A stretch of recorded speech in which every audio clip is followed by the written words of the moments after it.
The letter fell from Caleb Mercer's trembling hands and drifted to the dusty floorboards of the barn like a feather from a dying bird. And in that moment, the youngest of the three Mercer sons understood that everything he had believed about his family, about their land, about the woman who lived on the neighboring property with her surveying equipment and her fierce eyes and her refusal to be moved, was built on a foundation of sand and secrets. He picked it up again. Read it a second time. Then a third.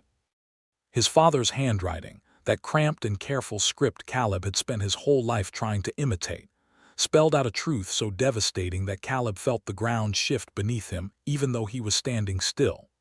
The year was 1884. The place was Harlan County, Colorado Territory, where the dry wind came off the mountains every evening, and the cattle business was either making men rich or grinding them to dust, with very little in between. And somewhere outside this barn, across the creek that divided the Mercer land from the Wainwright property, Emma Wainwright was working, as she always was, measuring and calculating and refusing to surrender an inch of what was hers. Caleb read the letter one more time because he needed to be certain. He needed to be absolutely sure that what he held in his hands was not some dark hallucination brought on by grief, because his father, William Mercer, had been dead for exactly 11 days, and grief did strange things to the mind. But it was real. Every word of it was real, and it changed everything. 6 weeks earlier, William Mercer had been alive, and the war between the Mercer family and Emma Wainwright had been in full and bitter bloom. It had started, as so many wars in the Colorado Territory started, over land. Specifically, over a strip of land along the eastern bank of Harlan Creek, a parcel of perhaps 40 acres that both families claimed as their own. William Mercer had a deed. Emma Wainwright had a deed. The two deeds contradicted each other in ways that the county surveyor had proven spectacularly unable to resolve, primarily because the county surveyor was a man named Dobbs who drank more than he measured, and whose equipment was older than the territory itself. Emma Wainwright was not a woman who accepted incompetence gracefully. She had arrived in Harlan County 4 years earlier, at the age of 23, with her late father's surveying tools, a copy of every land grant record she could obtain from the Territorial Land Office in Denver, and a methodical intelligence that made most men in the county deeply uncomfortable. Her father, Gerald Wainwright, had been a professional surveyor who trained her from the time she was 12 years old, taking her on every job, teaching her triangulation and elevation measurement, and the mathematics of land boundary determination with the same seriousness he would have applied to training a son. Gerald Wainwright had died of a fever when Emma was 21, leaving her the property in Harlan County that he had claimed as his homestead under the Homestead Act of 1862, along with his surveying instruments and every bit of knowledge he had poured into her over a decade of instruction. She had come to Harlan County to honor his investment in her and to build something permanent. She had not come to be pushed around by the Mercer family. William Mercer, for his part, was a man shaped entirely by the frontier. He had come west from Virginia in 1851 at the age of 28 with his wife, Catherine, and a determination to own land so vast and productive that no one could ever question his worth. He had 3 sons. Patrick was the eldest, born in 1855, now 29 years old, the one who did most of the actual ranching work and who wore the weight of the Mercer legacy like a physical burden across his shoulders. James was the middle son, born in 1858, 26 now, quieter and more inclined toward reading than roping, but capable enough when required. And Caleb was the youngest, born in 1862, only 22, the one who had his mother's curious eyes and his father's stubborn jaw, and who had the habit of poking around in places where perhaps he should not have been. It was Caleb who had been cleaning out the old roll-top desk in his father's study 11 days after the burial, and it was Caleb who had found the letter in the false bottom of the lower left drawer, the hiding place that William Mercer had constructed himself sometime in the 1870s and that none of his sons had ever discovered. The letter was addressed to Emma Wainwright. It was sealed. It had never been sent. And it was dated 3 months before William Mercer's death from heart failure. Caleb walked out of the barn into the harsh Colorado sunshine, the letter folded in his breast pocket, and looked across the creek toward the Wainwright property.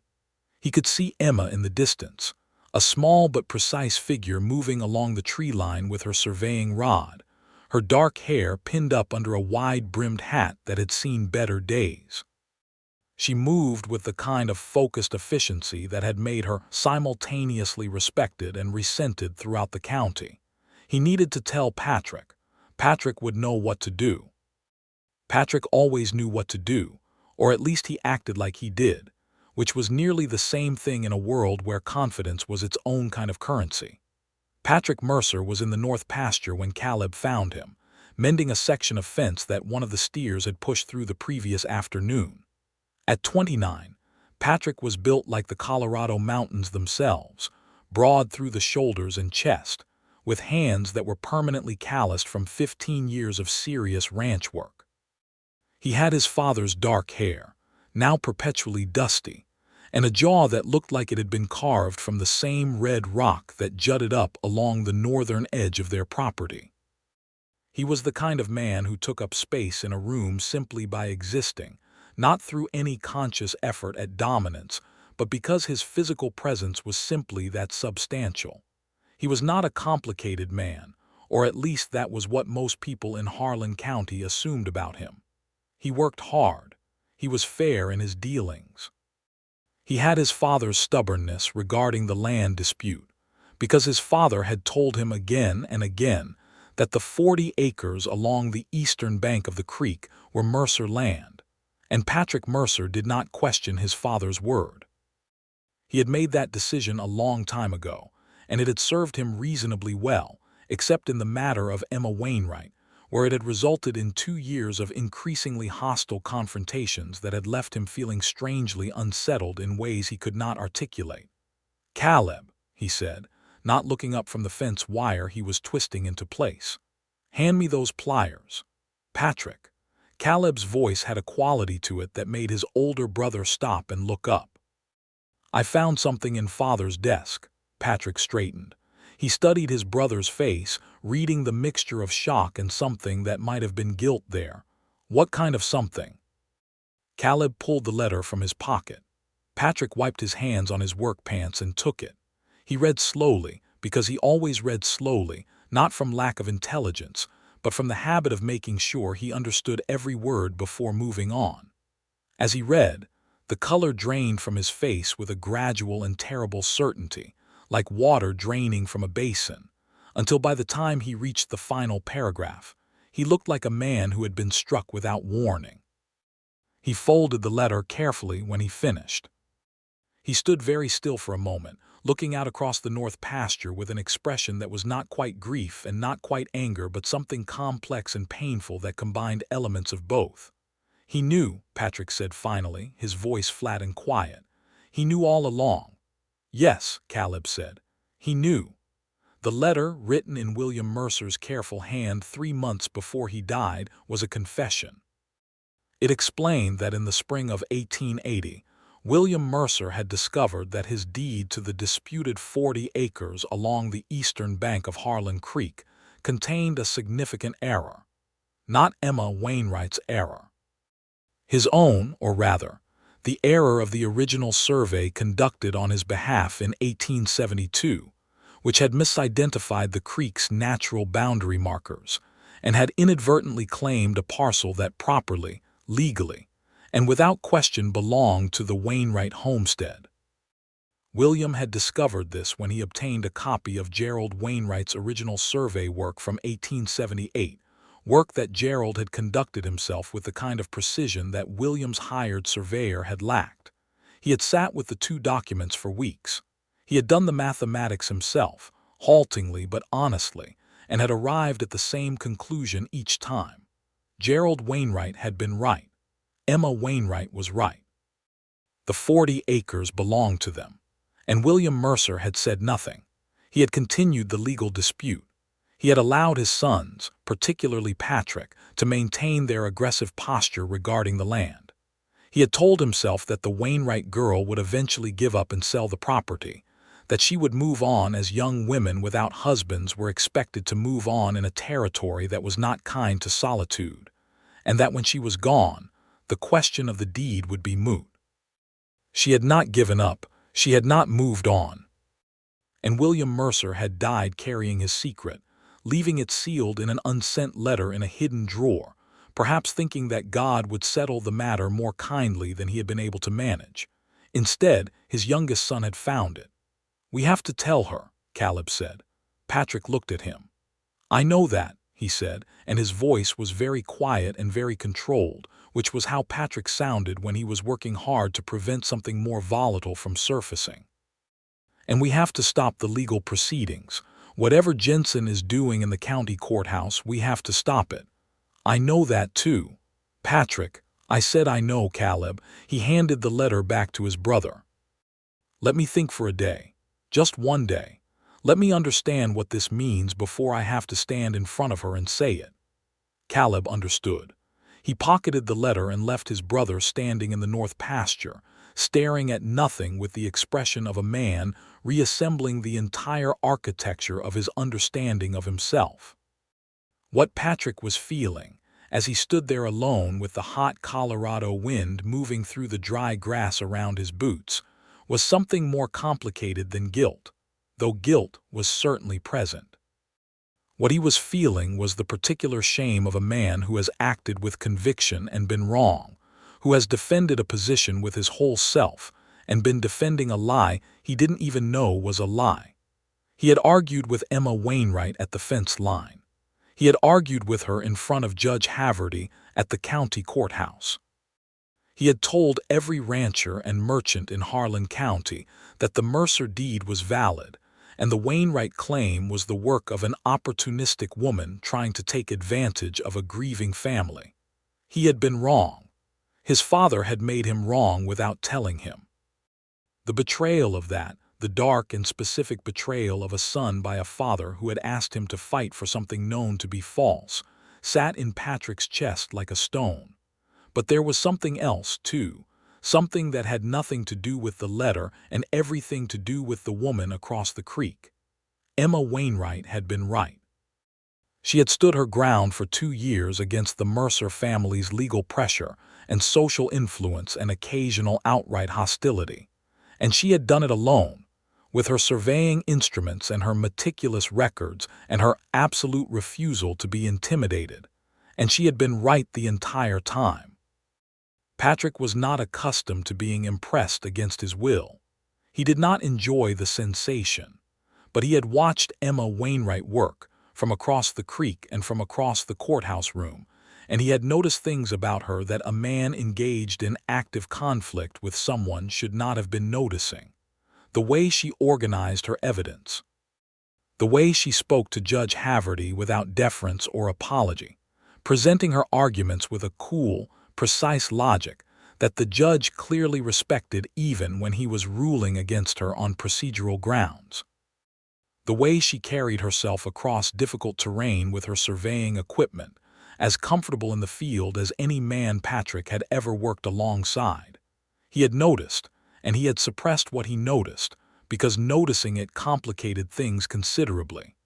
Now, with the letter burning in his brother's pocket, everything was already complicated.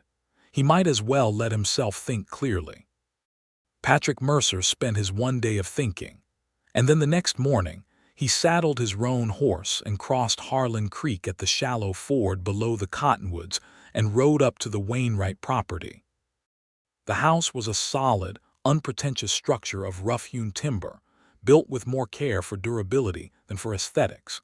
There was a kitchen garden along the south side that was in better condition than most kitchen gardens Patrick had seen in the territory, and a well-built storage shed that had been added sometime in the last 2 years.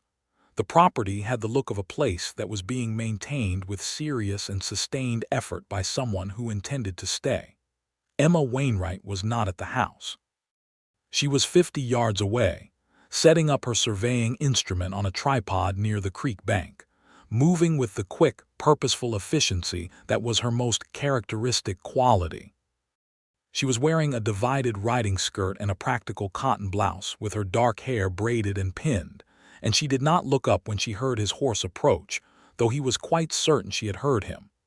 "Miss Wainwright," he said, stopping his horse at what he judged to be a respectful distance. "Mr. Mercer." She made an adjustment to the instrument without looking at him. "If you're here about the injunction, my response is the same as it was last week. I will not withdraw my claim, and I will not accept your family's offer for the parcel. The parcel is mine." "I know it is," Patrick said. That made her look up. She had green eyes, which Patrick had noticed before but which struck him now with renewed force, partly because they were currently fixed on him with an expression of thorough suspicion that was completely warranted given the circumstances. She was 27 years old, with the kind of face that outdoor work and uncompromising intelligence gave a woman, clear-featured and direct, with a small line between her brows that suggested she spent a great deal of time in serious thought. "I beg your pardon," she said. Patrick dismounted. He reached into his jacket and produced the letter, and he walked toward her and held it out. "My brother found this in our father's desk after the burial. You need to read it." She looked at the letter, then at him, and the calculation in her eyes was plain to see. She was weighing the possibility that this was some kind of new tactic, some dark maneuver designed to trap her into a compromised position. She had been fighting the Mercer family long enough to treat anything they offered with extreme caution.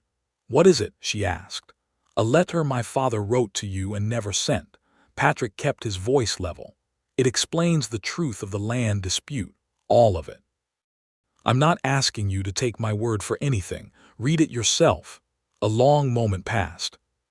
Then Emma Wainwright set down her surveying tools, dried her hands on her skirt, and took the letter. He watched her read it. He watched her face change as she processed what she was reading, the suspicion giving way to shock, and then to something complicated and painful that he recognized, because he had felt it himself.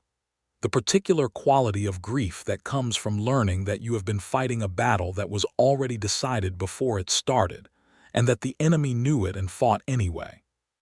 When she finished, she looked up at him. Her eyes were bright, and he understood that she was working very hard to maintain her composure and that she was succeeding through sheer force of will. He knew, she said, for at least 3 years according to the date. 3 years of court proceedings. She looked back at the letter, then folded it with slow, careful movements, as if she needed something precise to do with her hands. 3 years of legal fees that I could not afford. 3 years of your family's representatives telling the judge that my father's survey was fraudulent. Yes, Patrick did not look away. He held her gaze because looking away would have been a coward's choice, and whatever his father had done, he was not willing to add cowardice to the ledger. "I am telling you this because it is the truth, and because I intend to withdraw the injunction and to file the documents necessary to clear your title to the parcel before the end of the week. And because you deserve an apology, even though I understand that an apology is a very inadequate thing in the face of what this letter says." Emma Wainwright was quiet for a long moment. The creek made its small, steady sound behind them. A meadowlark called from somewhere in the cottonwoods. The Colorado sky was the particular shade of blue that only existed at high elevation, deep and clear and indifferent to human trouble. "Why are you doing this?" she asked. The question was genuine and direct, carrying no hostility but a great deal of careful attention. "Your family has been fighting this claim for years. Your father left you a deed and an expectation. Your brothers, my brothers, know," Patrick said. "Caleb found the letter. James has been told. We are in agreement. Are you?" She studied him. "All 3 of you." He almost smiled, despite everything. "James has always thought the dispute was more trouble than it was worth. He is relieved. Caleb is 22 years old and has a very clear sense of right and wrong that makes him somewhat impatient with moral complexity. And he paused. "I was the one who argued for the claim most aggressively. I believed it was legitimate. I would not have done what I did if I had known the truth." The way he said it was entirely without self-pity. It was simply a statement of fact, offered without expectation of absolution. Emma Wainwright looked at him for another long moment. Then she handed the letter back to him. "Keep it," she said. "File it with the county clerk when you withdraw the injunction. Judge Haverty should see it." "I intended to. And Mr. Mercer." She turned back to her surveying instrument. "Thank you for coming to me directly."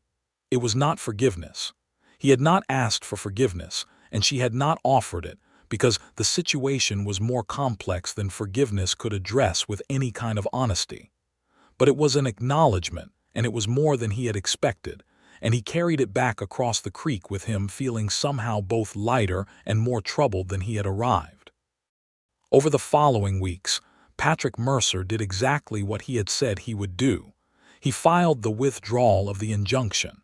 He submitted the letter to Judge Haverty.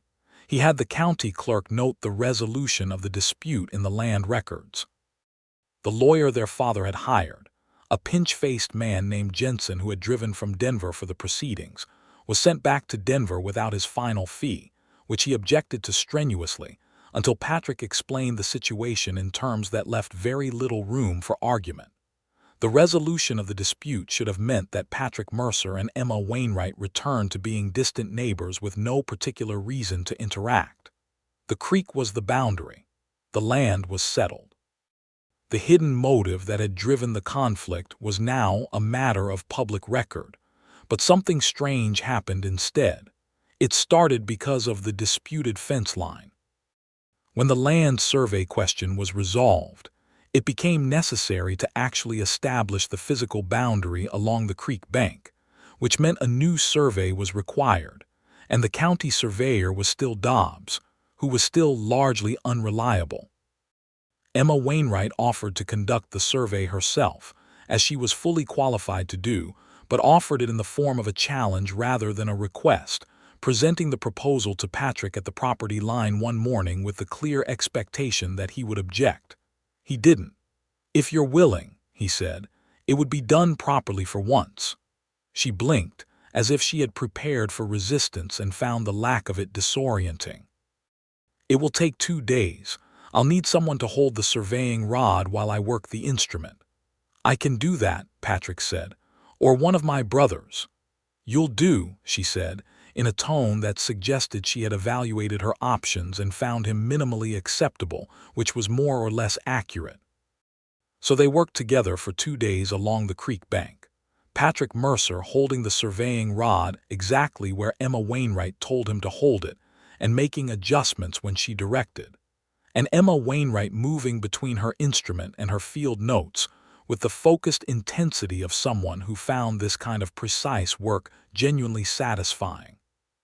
She narrated as she worked, not for his benefit initially, but because she thought through problems by talking through them, explaining the angle calculations and the elevation corrections, and the relationship between the creek's meandering path and the boundary markers her father had established. Patrick listened. He asked questions, not to be polite, but because he was genuinely curious, and because he discovered that watching someone do something exceptionally well had a way of making him want to understand what he was watching. On the afternoon of the second day, Emma made a calculation that he had followed well enough to reach a different result. He said so, pointing out what he believed was the error. She checked her work. She checked it again. Then she looked at him with an expression of surprised recalibration, as if she had just discovered that the fence post she had been leaning against was considerably sturdier than it appeared. "You're right," she said. "I transposed the second elevation figure. The difference is small, but yes, you caught it."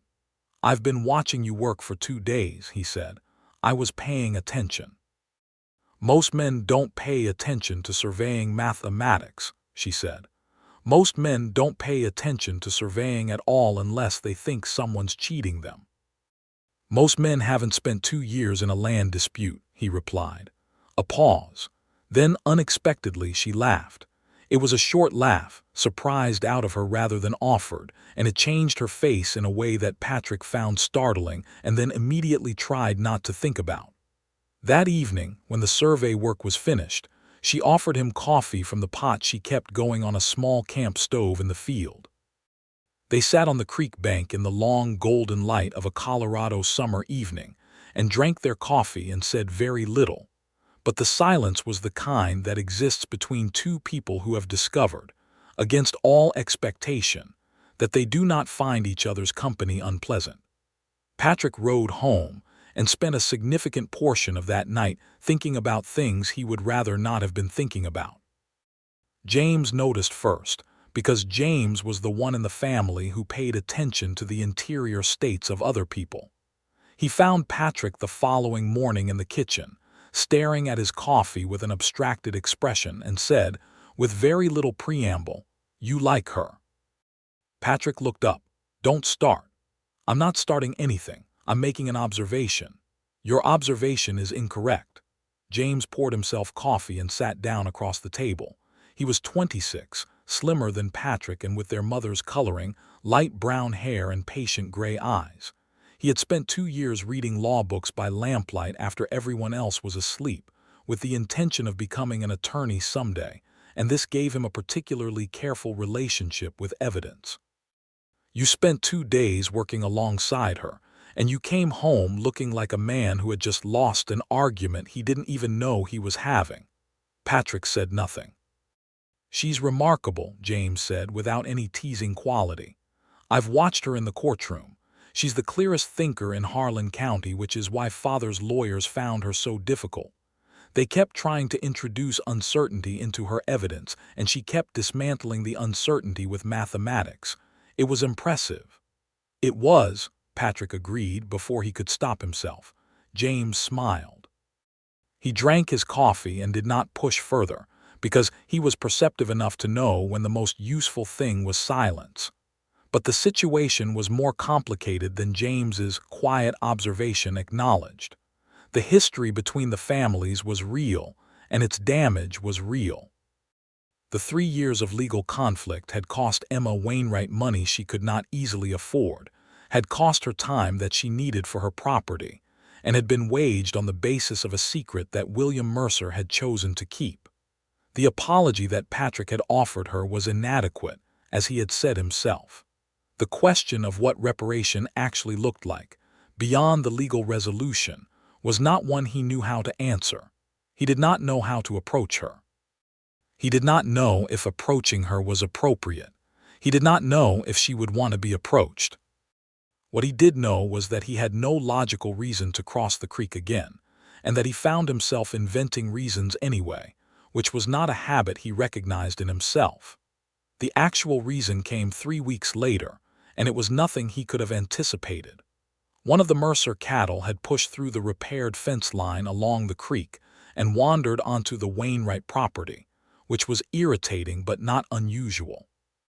What was unusual was that when Patrick crossed the creek to retrieve the animal, he found it standing nervously at the edge of a section of ground that did not look quite right, a stretch of earth near the tree line that had a different quality of color and a slightly sunken appearance that Patrick's ranching instincts registered as a warning. He was not a geologist. He was not a mining man. But he had enough experience with Western land to recognize the signs of an unstable surface above a subsurface void, which in this part of the Colorado Territory usually meant either an old mine shaft or a natural cavity in the limestone. Emma's property. Emma's problem, potentially. An extremely dangerous one. He got the cattle back across the fence and then went to find Emma rather than simply leaving the information, because it was the kind of warning that needed to be delivered in person. She was in her storage shed, cataloging her survey field notes in a system of organized folders that indicated a mind that found disorder physically uncomfortable, and she listened to his description with immediate and focused attention. "Show me," she said, picking up her hat and not waiting for him to lead. He showed her. She walked the area carefully, testing the ground with a probing rod she had brought from the shed, and within 15 minutes had determined not only that the void was real, but had estimated its rough dimensions based on the pattern of subsidence, and the sound the probing rod made at different depths. She explained this to him as she worked, and the explanation was thorough and technically precise, and he watched her work with the same quality of attention he had brought to the surveying days. "There was mining activity in this part of the county in the 1860s, she said, pressing the rod down at a new point and listening. "My father documented 3 abandoned shaft locations in his survey notes from 1878. This could be one of them. The shaft itself would be dangerous if the surface gives way." She pulled the rod out and looked at the disturbed earth. "I need to rope this section off immediately, and I need to determine the outer boundary of the instability." "I can help with that," Patrick said, "if you're willing." She looked at him, and he saw in her face the same recalibration he had seen during the survey work, that reassessment of a prior assumption. "You've already done more than was required by finding it," she said. "You would have found it yourself eventually." "Yes," she agreed without false modesty, "but perhaps not before one of my horses walked over it." They spent the afternoon marking the boundary of the unsafe ground with stakes and rope, working in the easy practical rhythm that they had established during the survey. When the work was done, Emma stood looking at the roped-off area with a calculating expression. "I'll need to have the shaft properly sealed," she said, "or filled, depending on what's down there." She paused. "I know a mining engineer in Pueblo who might be willing to come out for a reasonable fee. My brother James knows several people in the legal and engineering community," Patrick offered. "He's been corresponding with people in Denver. He might be able to provide a recommendation." A pause, a look. "That would be useful," she said finally. "Thank you." He went home that evening feeling that something between them had shifted, not dramatically or irreversibly, but in the quiet and significant way that foundations shift before the structure above them moves. James provided the recommendation. The mining engineer came out from Pueblo, confirmed Emma's assessment, and sealed the old shaft over the course of 3 days. The bill was not small, and Patrick, who had suggested the engineer, found himself in the middle of an argument with himself about whether offering to contribute to the cost would be taken as charity and therefore resented, or as a practical acknowledgement of the history between the families and therefore possibly acceptable. He brought the question to Emma directly, which was the only way he had ever managed to approach anything with her successfully. Indirectness was not a viable strategy where Emma Wainwright was concerned. "I want to contribute to the engineer's fee," he said, "not as charity, as a practical matter. 3 years of legal proceedings cost you money, and that cost existed because of a dispute that my family should have withdrawn from years ago. This is part of making that right." She considered this for a longer time than was comfortable. "Half," she said finally. "Half," he agreed. The transaction was conducted with complete formality, receipts exchanged, which was entirely consistent with how Emma Wainwright approached everything that had financial implications. But when the business was concluded, she put the receipt away and stood looking at him with a directness that was characteristic and simultaneously different in some way he couldn't immediately identify. "Mr. Mercer," she said, "are you going to keep finding reasons to cross the creek?" He held her gaze. "That depends," he said carefully, "on whether you want me to stop." Another long pause, the kind of pause that had content in it that was itself a kind of communication. "My father used to say," Emma said slowly, "that the most dangerous thing in the territory was a man who was determined to be fair when it wasn't convenient." She tilted her head. "I've been thinking about that a great deal lately." "Is that an answer to my question?" The corner of her mouth moved. It was not quite a smile, but it was in that direction. "Come to supper on Friday," she said. "Bring your brothers if they want to come. I am an adequate cook when I'm not in the middle of a survey project." He brought his brothers on Friday, partly because he genuinely thought it was the right way to approach the crossing of a significant threshold, and partly because James and Caleb both deserved to be part of whatever new chapter the letter had opened. Caleb in particular had been the one to find the letter, to bring it to Patrick, to insist that the right thing be done, and he had an earnest, good-hearted quality that Patrick respected, even when it made his own more complicated nature feel inadequate by comparison. The supper was remarkably good. Emma had made a roasted chicken with root vegetables and a dried apple pie that Caleb praised so extravagantly that it made her laugh again. That surprised and genuine laugh that Patrick had been thinking about since the first time he heard it. James talked to her about law and land rights for an hour after the meal was cleared, and Patrick watched her engage with his brother's questions with the same precision she brought to everything, clear-eyed and thorough, and entirely without the performative deference that many women in 1884 felt socially obligated to display. She was, he thought, the most self-possessed person he had ever sat across a table from. And she had built that self-possession herself, through years of work and study, and refusing to be diminished. He felt something in his chest that he recognized, finally and without further argument, as the specific kind of admiration that was the beginning of love. He did not say anything about this. It was far too early, and the situation was still too freighted with history, and Patrick Mercer was not a man who said things before he was certain of them. But he knew what he was feeling, and knowing it was its own kind of commitment. They rode home in the purple Colorado twilight, the three brothers side by side on the road along the creek. Caleb talked about the pie. James talked about Emma's analysis of the land rights case law that had been applied in their dispute. Patrick said very little and listened to both of them, and felt the particular, wakeful happiness of a man who has just understood something important about himself. The summer moved forward. The visits across the creek became regular, then expected, then something that Patrick noticed the absence of if a week passed without one. He found genuine tasks to share, fence work where her property line met his, questions about the survey markers that actually needed addressing, a problem with a water source on the eastern edge of her property that he had relevant experience with from similar work on the Mercer land. But there were also visits that had no practical justification. He came to help carry equipment when she was setting up a survey for a neighboring homesteader who had hired her to establish his claim boundary, which was becoming a significant source of income for her, as word of her skill and accuracy spread through the county.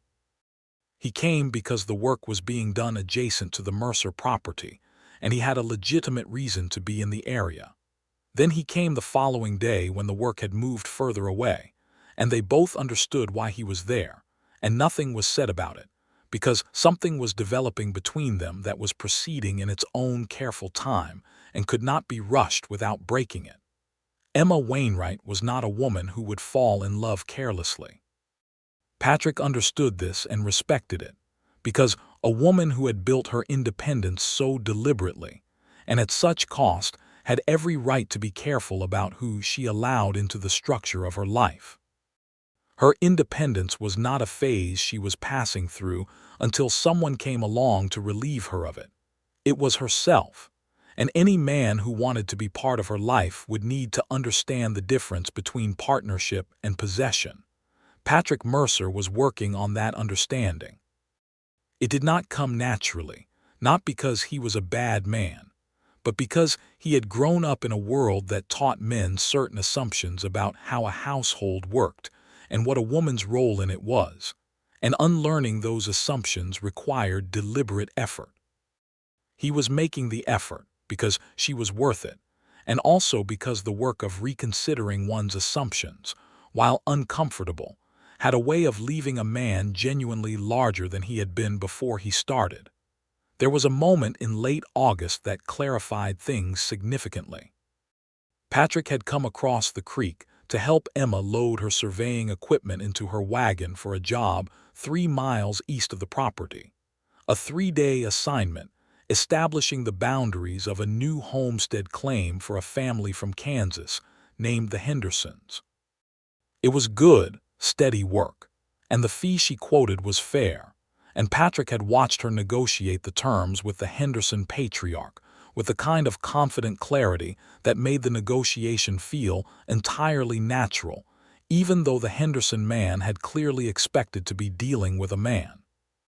On the morning of the second day, Patrick had ridden out to the Henderson claim to bring Emma a basket of provisions that his housekeeper, Mrs. Polly Finn, had put together because Mrs. Finn had developed a warm opinion of Emma Wainwright and expressed it through food. He found Emma in the middle of a dispute. The county surveyor, Dobbs, had showed up at the Henderson claim that morning, apparently alerted by someone that a job was being done, and had inserted himself into the proceedings with the particular belligerence of a man whose professional ego was being threatened by someone doing his job better than he could. He was telling Henderson that Emma Wainwright's work was not official, that her instruments were unqualified, that he, as county surveyor, had the authority to supersede her measurements. Emma was standing in the field with her theodolite, looking at Dobbs with an expression of measured patience that was clearly costing her something. Patrick tied his horse and walked over, because he had the kind of instinct that moved him toward conflict when someone he cared about was in the middle of it. But before he got within speaking distance, he stopped, because Emma had already begun to speak, and what she said made him stop completely and listen. She took Dobbs through his own survey of the adjacent claim from 1882, which she had apparently obtained from the county records and memorized. She identified, from memory and with mathematical precision, 3 specific errors in his elevation calculations that had resulted in a boundary that was 40 feet off from the actual monument, established by the original land patent. She then demonstrated, using measurements she had already taken that morning with her own instrument, that her work was consistent with the original patent and his was not. She did all of this calmly. She did all of this without raising her voice.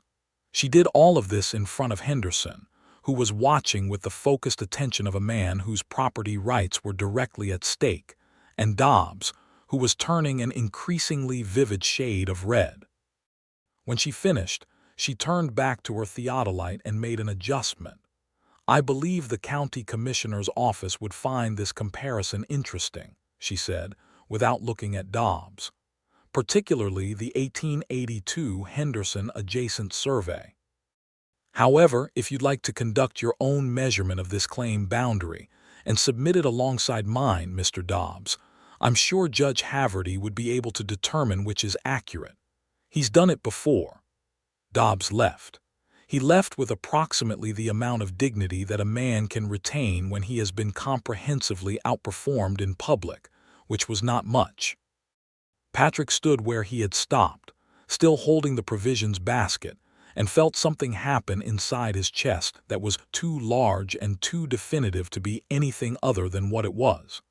Emma turned from her instrument and found him standing there. She saw his expression and something shifted in hers, a self-consciousness that he had almost never seen on her face before. "How long have you been standing there?" she asked. "Long enough," he said. A pause. Then he walked over and set the provisions basket in the shade of the wagon and said, "Mrs. Finn made ham biscuits and thought you might need them." And Emma said, "Tell Mrs. Finn she is a perceptive woman." And they stood there in the warm August morning with something between them that had finally moved past the stage of careful maintenance and into something that was asking, gently but with increasing urgency, to be acknowledged. Patrick looked at her. The Colorado sky behind her was enormous and cloudless and blue. The Henderson claim stretched flat and gold in every direction. The theodolite stood on its tripod, precise and patient, between them and all that open space. "Emma," he said. It was the first time he had used her first name, and they both noticed. "Patrick," she said, also the first time. He took a breath. "I would like very much to call on you properly," he said. "Not to carry equipment, not to help with fences. I would like to call on you as a man who is—" He stopped, tried again. "I would like your company, deliberately, for its own sake." She looked at him for a long time. Her green eyes were direct and serious, and she was clearly thinking through what she wanted to say with the same care she applied to everything. "You understand," she said slowly, "that I am not going to become a different person. I will continue to work. I will continue to take survey commissions. I will make my own decisions about my property and my business." "I know that," he said, "and you're not bothered by it." "Emma," He kept her gaze.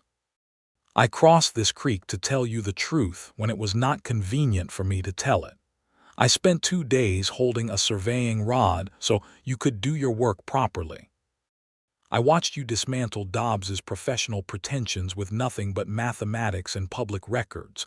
Do you think I'm bothered by what you are?" Her chin lifted slightly. "Some men say one thing and mean another." "Yes," he said. "I know. My father was one of them." He let that sit for a moment. "I am not my father." It was the right thing to say, not because it was strategic, but because it was true, and she could see that it was true. Emma Wainwright had spent 4 years developing an excellent ability to distinguish between what men said and what they meant, because her survival had depended on it. She took her time. He did not rush her. The August wind moved through the grass around them. "Sunday," she said finally. "If you want to call on me properly, come Sunday afternoon. I will not have work on Sunday." He smiled, and it was not the carefully controlled expression that was his usual public face, but something more open and more genuine. "Sunday," he said. He came on Sunday. He came the following Sunday as well, and the Sunday after that. The visits were long and easy, and covered extraordinary amounts of conversational ground, ranging from the practical questions of running a frontier property to the political situation in the territory, which was moving toward statehood with all the complexity and conflict that implied, to the books that James kept bringing home from the lending library in town that Emma had been working through with serious attention.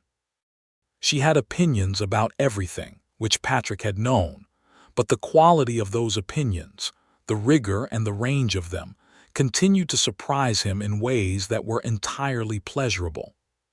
She showed him her father's surveying journals one afternoon, 12 volumes of field notes and calculations that Gerald Wainwright had kept from his first survey job in 1855, through the work he had done in Colorado in 1878. Patrick sat at Emma's kitchen table and read through sections of them while Emma worked at her own desk, and the connection between the work in those journals and the daughter who had inherited it and continued it was the most moving thing he had seen in a long time. "He taught you everything," Patrick said, looking up from the 3rd volume. "Everything he knew." She was writing, not looking up. "And then I taught myself the parts he hadn't gotten to yet.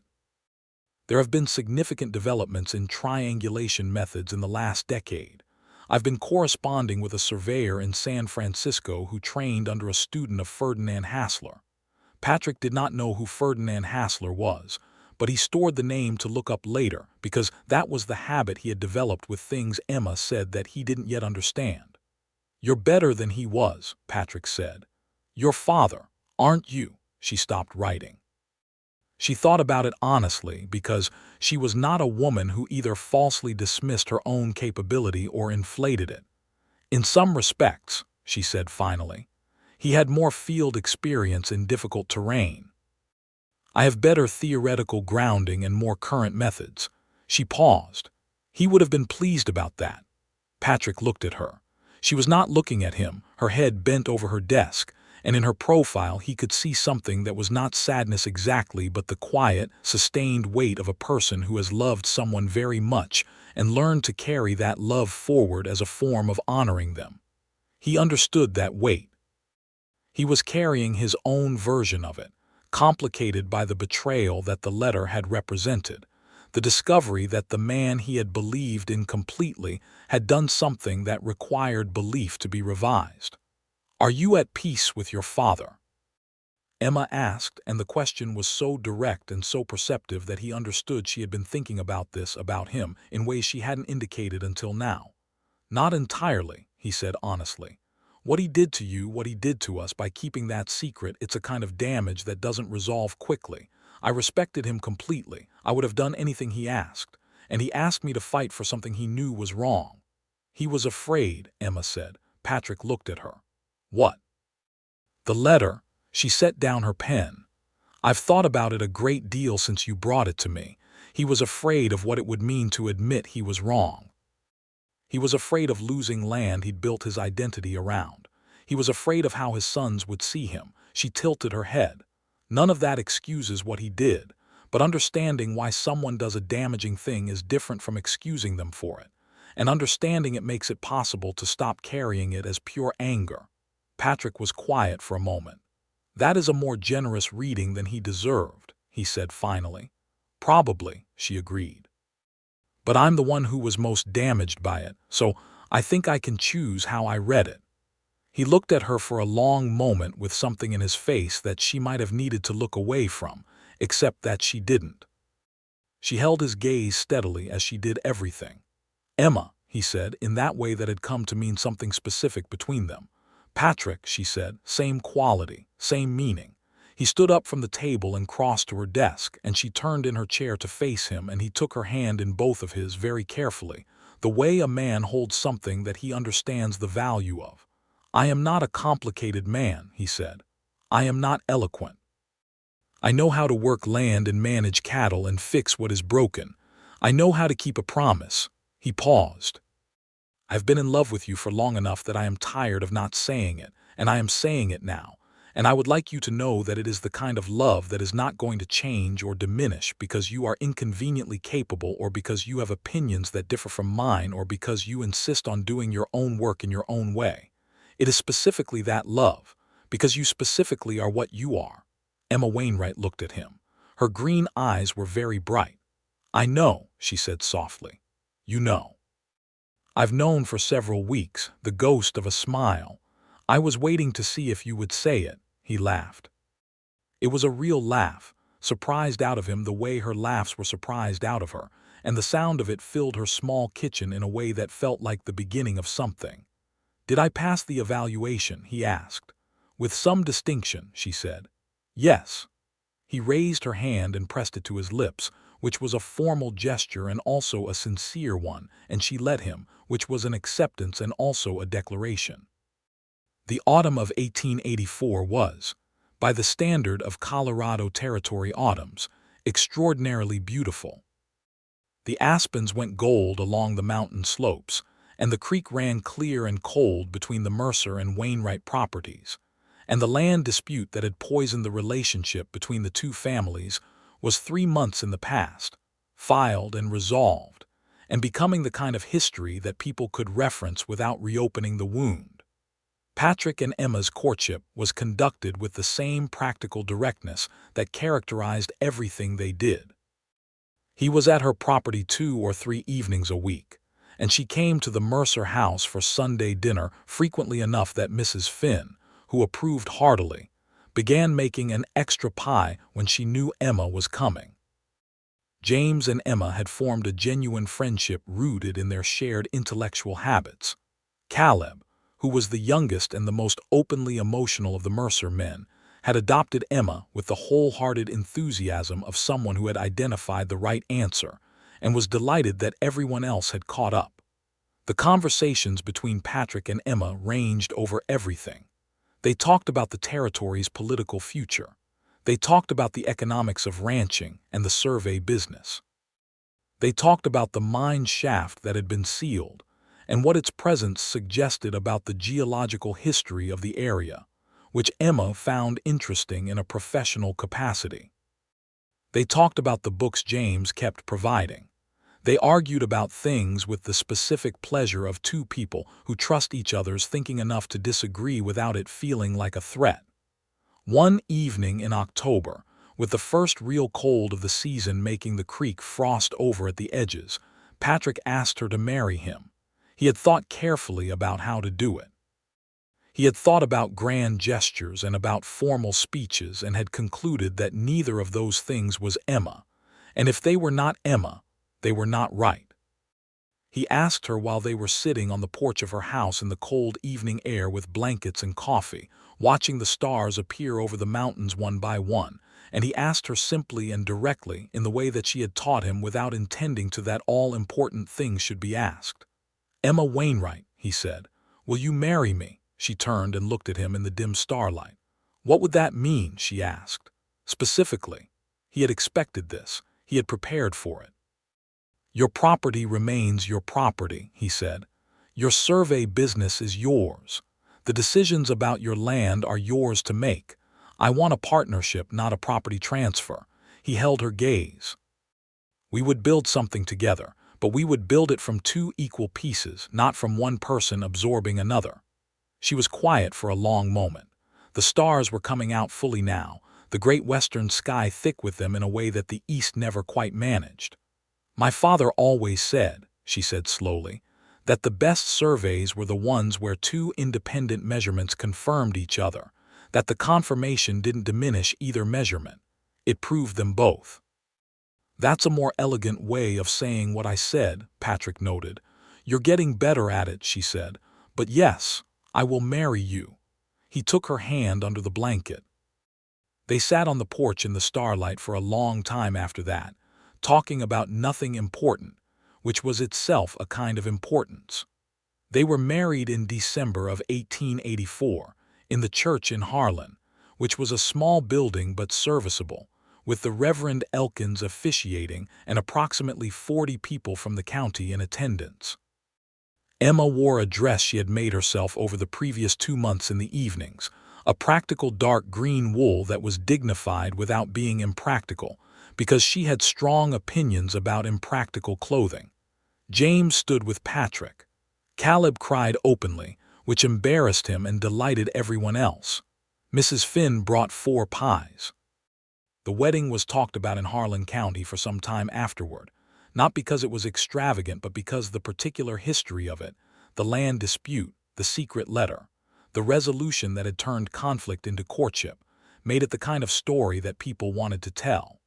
It was, in the way of frontier stories, a story about how the truth, even inconvenient truth, was a more durable foundation than secrets.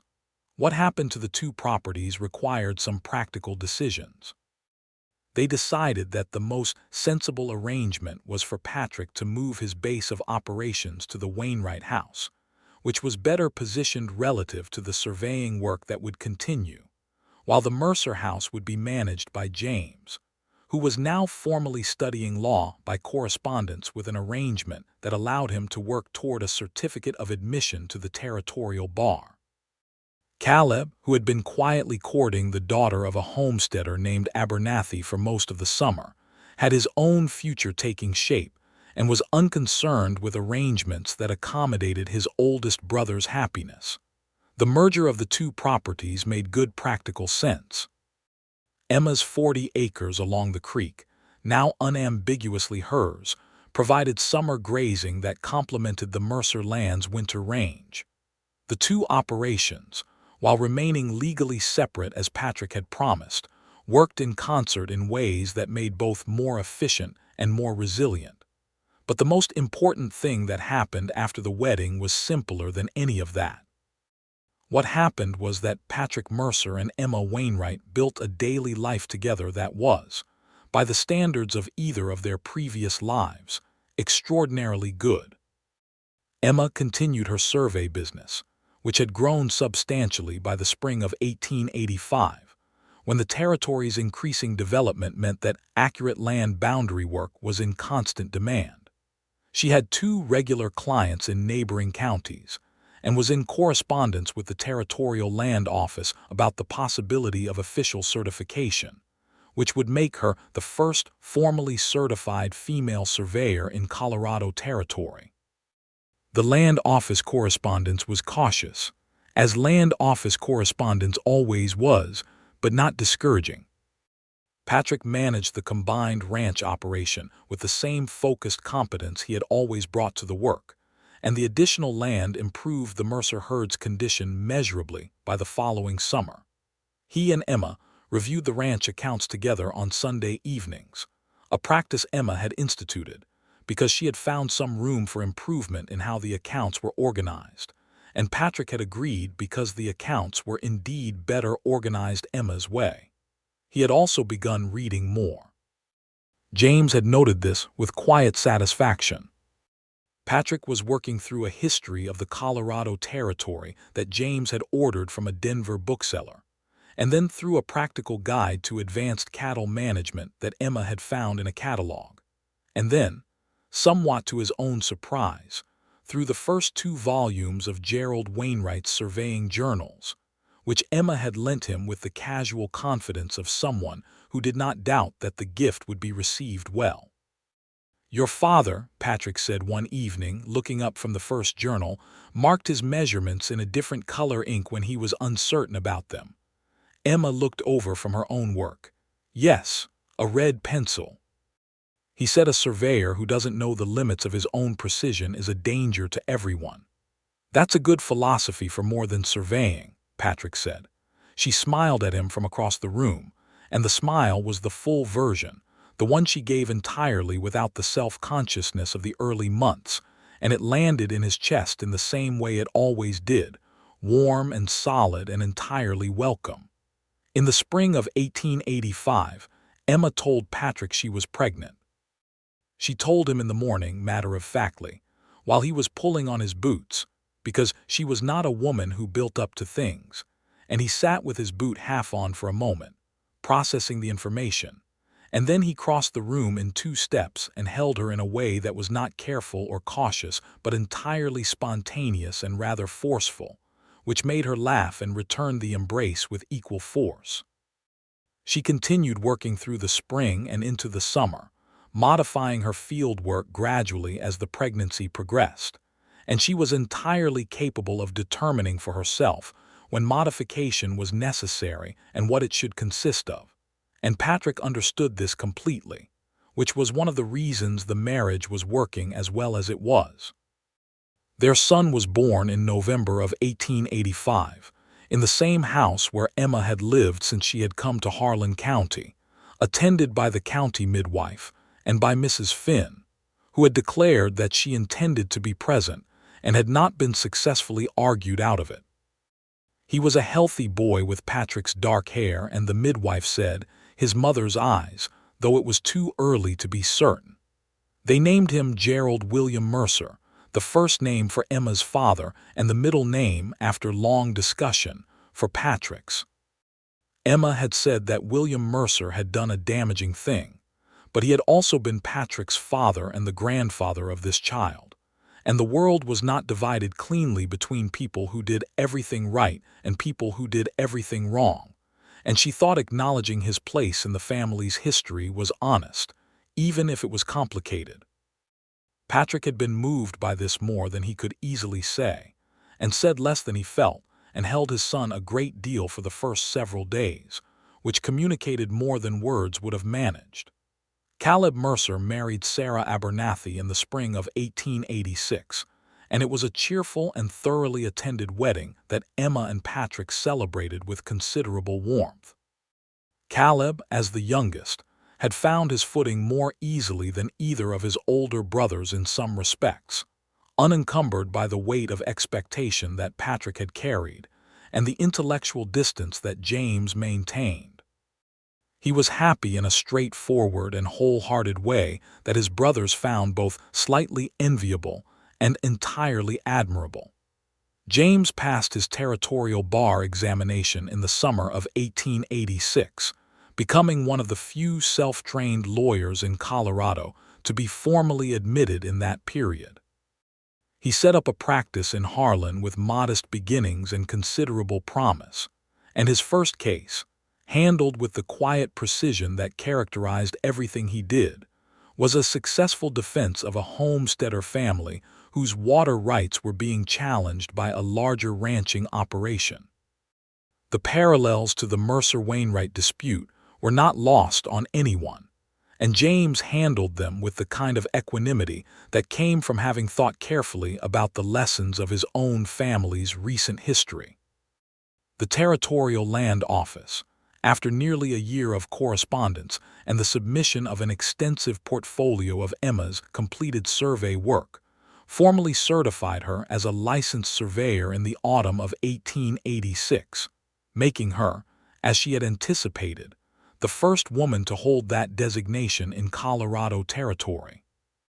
The certification was reported in the Denver newspapers, briefly but accurately, and generated a letter from a woman in Denver who was studying engineering and wanted to know how Emma had managed it, which Emma answered thoroughly and at length. Patrick read the newspaper report 3 times and kept the clipping in the top drawer of his desk, which was not something he mentioned to anyone, but which Emma noticed the first time she opened the drawer looking for the receipt she had misplaced, and which she understood without requiring him to explain it.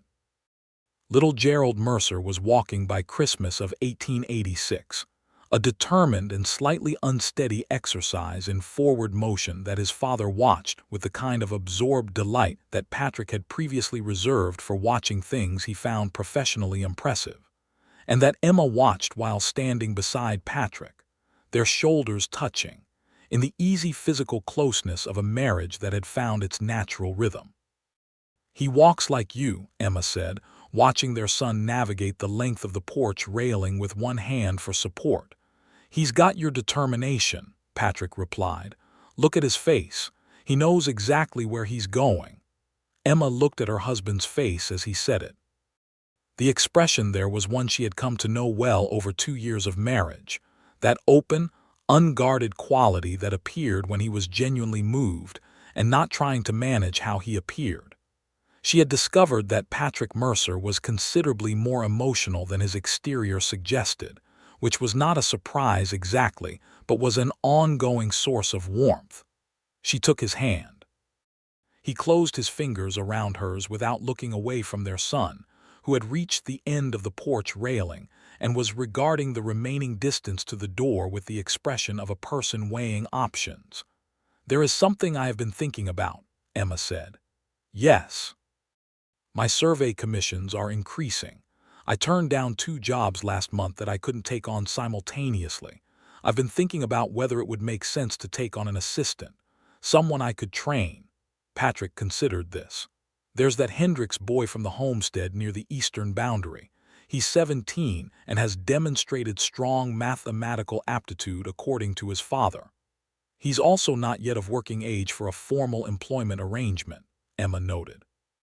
"But in a year or 2, yes, he might be worth considering." She paused. "I was also thinking about the certification. The land office has asked if I would be willing to review some of their existing survey records from the 1870s. There are apparently some accuracy questions." Patrick looked at her. "They want you to evaluate Dobbs's work," he said. "Among others." He smiled, and it was a slow and satisfied smile. "Take it," he said. "I intend to," she said. "I wanted to tell you rather than simply inform you after the fact." "There's a difference." "Yes," she said. "Telling you means I want to talk about it with you. Informing you after the fact would mean it's simply something you need to know. One is conversation, the other is administration." He turned to look at her fully. She was looking back at him with the directness that had been the first thing about her that had genuinely unsettled him, 3 years ago at the creek bank when he had come to her with his father's letter.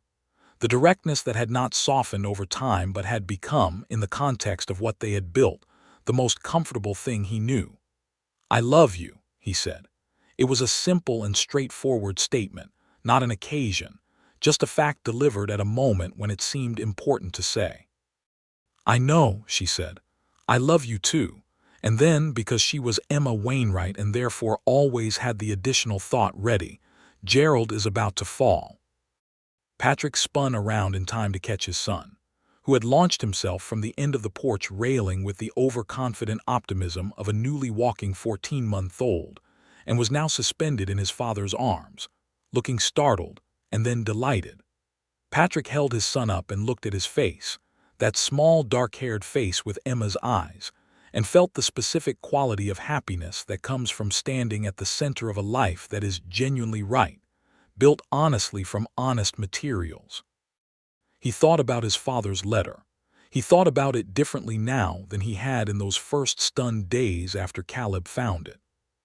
The letter had been a hidden motive, a secret kept out of fear, a dark past that had shaped years of conflict without anyone outside one man's knowledge having any power to address it. The damage it had done was real. The years it had cost Emma were real. The trust it had broken in Patrick's relationship with his own history was real. But the letter had also been found. The youngest son had found it and brought it forward, and in doing so had set in motion everything that followed. The truth, inconvenient and painful, had proven more durable than the secret that had been built over it. William Mercer had written that letter and sealed it and hidden it away, perhaps because some part of him could not entirely live with the silence, could not entirely be the man who carried that knowledge to his grave without at least forming the words of acknowledgement, even if he could not bring himself to deliver them. He had not delivered them. Caleb had, and everything had changed. By the spring of 1887, the Mercer Wainwright operation, which was what people in Harlan County had taken to calling the combined enterprise, even though its two parts remained legally distinct as Emma insisted, had become a model of what frontier land management could look like when it was done thoughtfully. They had hired a young hand named Torres, who had come up from New Mexico Territory and was exceptionally skilled with cattle and entirely comfortable taking direction from Emma when it was Emma's land they were working, which was not something that could be said about everyone they had considered. They had improved the water management along the creek bank using techniques that Emma had researched and Patrick had implemented, which had made the summer grazing significantly more reliable. Emma had taken on the territorial land office work and had completed the review of the 1870s survey records, producing a report that identified 47 specific errors in the historical record and providing corrected measurements for each one. The report had been received by the land office with a mixture of appreciation and discomfort. Appreciation because the errors were real and needed to be addressed. Discomfort because addressing them required acknowledging that the county surveyor's office had been inadequate for an extended period. The land office commissioner had handled this by thanking Emma formally in a letter and quietly initiating a process to replace Dobbs, who retired shortly afterward with more dignity than the situation perhaps warranted. Emma was now the most sought-after surveyor in 3 counties.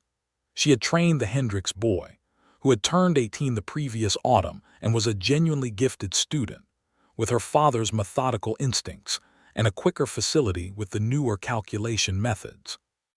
She expected him to be fully independent within another year, at which point she was considering taking on a second assistant.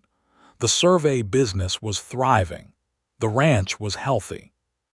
Gerald was 2 years old and had developed strong opinions about horses, approaching every animal on the property with a combination of absolute fearlessness and the evaluative gaze of a person who understood quality, which made his parents both extremely proud and occasionally nervous. In the evenings of that spring, Patrick and Emma sat on the porch that had been extended the previous autumn to wrap around the south side of the house, taking advantage of the evening light over the mountains, and they talked about the future with the comfortable specificity of 2 people who had built something durable enough to plan against. "James thinks there is a real possibility of statehood within 3 years, Emma said one evening, her field notes from the day's work in her lap, untouched for once, because some evenings she simply sat and that was sufficient. "James has been saying 3 years for 2 years now," Patrick observed. He had his boot up on the porch railing and was in that extended, unhurried posture that meant he was as relaxed as he ever got. But he might be right. The territory's been moving that direction. Statehood will change the land law significantly. Emma was thinking ahead, as she always was.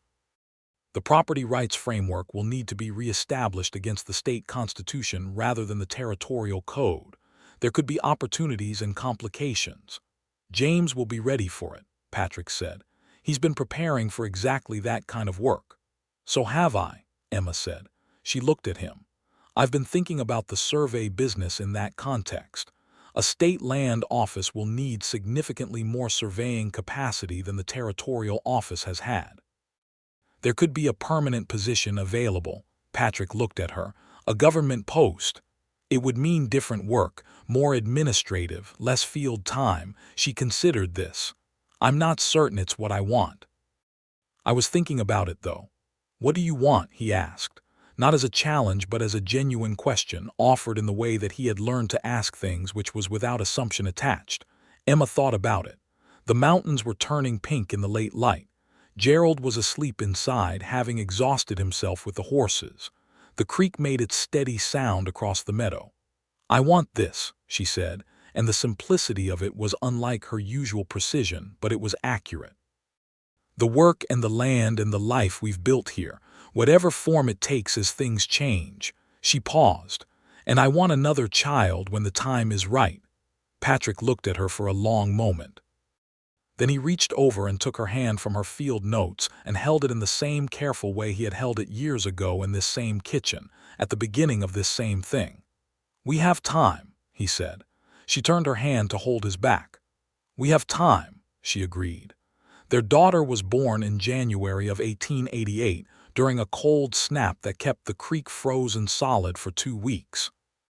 They named her Catherine Emma Mercer, for Patrick's mother and for Emma herself, which was Patrick's suggestion, offered with the direct simplicity that he had learned from his wife and had come to practice as his own best self. Catherine was born with a full head of dark hair and an immediate and decisive quality about her, even as an infant, that made the midwife say she had the look of a person who would be very clear about what she wanted from a very early age, which turned out to be prophetic. Gerald, at 2 years old, approached his sister with the careful seriousness of a person being introduced to something important. He looked at her for a long time and then looked at his father with an expression that requested confirmation. "Your sister," Patrick said. "You'll need to look out for her." Gerald considered this responsibility with the gravity it deserved and appeared to accept it, which Patrick filed away as one of the best moments of his life so far. James came to see the baby and held her with the careful competence of a bachelor uncle who had been practicing with Gerald for 2 years, and said that she looked like she had Emma's determination in her face already, which Emma said was a very kind thing to say even if it was impossible to determine from an 8-pound infant. Caleb and Sarah came with their own news. Sarah was expecting, which would make the cousins close in age, and Caleb was so transparently delighted about it that even Emma, who was 6 days postpartum and therefore had limited patience for excessive enthusiasm, found herself smiling at him. By the summer of 1888, with Colorado statehood looking more certain, the Mercer Wainwright household had achieved a kind of equilibrium that was not static but was deeply stable, the stability of a structure built on real foundations rather than convenient ones. Gerald ran across the combined property in the unself-conscious freedom of a child, who has never had reason to doubt that the ground beneath his feet is solid and his.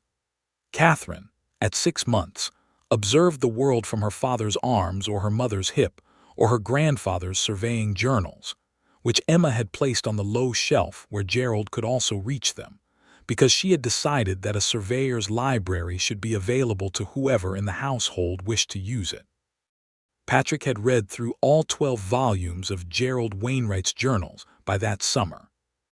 He had told Emma this one morning, setting the last one on the table between them, and she had looked at him with an expression that was a long way past impressed and was somewhere in the territory of profound recognition, the look of someone seeing another person clearly and finding that the view is exactly what they had hoped. "What did you think?" she asked. "He was meticulous," Patrick said. "Thorough. He cared about precision in the way that some people care about honor. As though getting the measurement wrong was a moral failure." "It can be," Emma said. "A wrong survey boundary can destroy a family." "I know," Patrick said. He held her gaze. "I know that better than most." She nodded. They did not need to say anything more about that. He picked up Catherine from her blanket and settled her against his shoulder and looked out the window at the Colorado morning, the mountains visible in the northwest, the creek catching the light below, Gerald somewhere in the yard attempting to convince Tors that he was old enough to help with the horses. "Caleb's child will be born this autumn," Patrick said. "Yes. James will probably remain unmarried until he has established his practice sufficiently that he feels he can offer someone a stable life." He paused. "Which will probably take another 2 or 3 years." Emma raised an eyebrow. "Been thinking about your brother's futures?"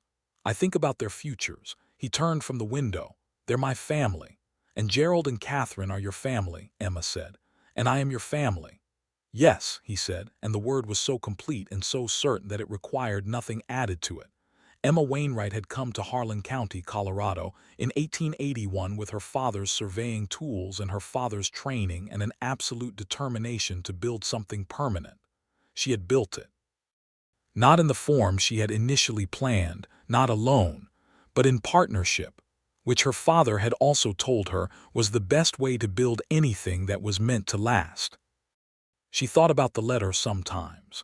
William Mercer's unsent confession, the hidden motive that had shaped years of conflict, the dark past that Caleb had found in the false bottom of a desk drawer and brought forward.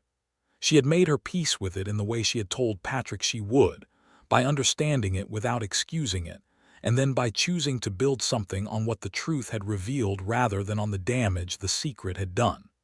The truth had revealed Patrick.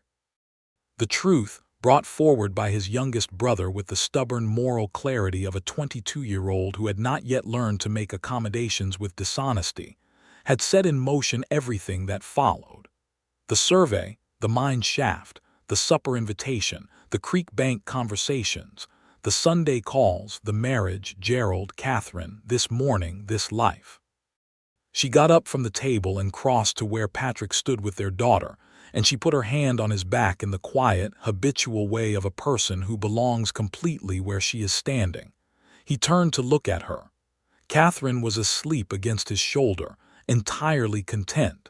"What are you thinking about?" he asked. "Everything," Emma said. "Caleb's letter, your father, the survey, everything."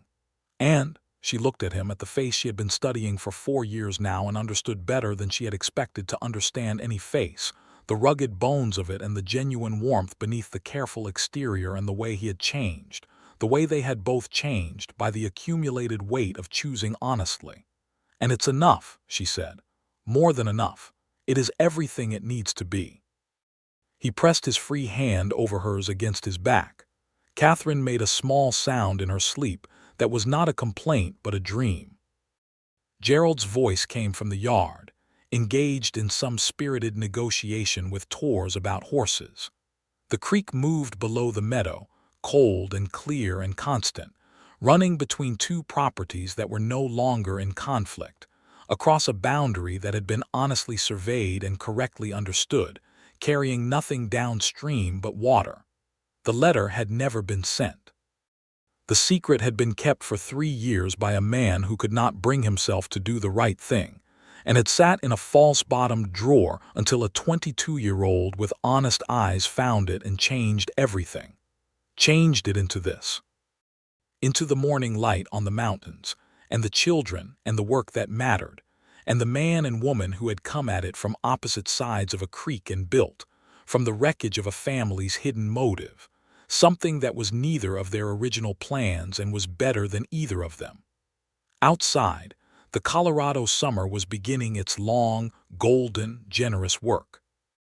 The mountains stood as they had always stood, indifferent to human trouble and human love alike, while below them, in the valley where the creek ran and the survey stakes marked true boundaries, 2 people who had found each other in the aftermath of a secret stood in their kitchen with their sleeping daughter, and their lives arranged around them like a well-measured map.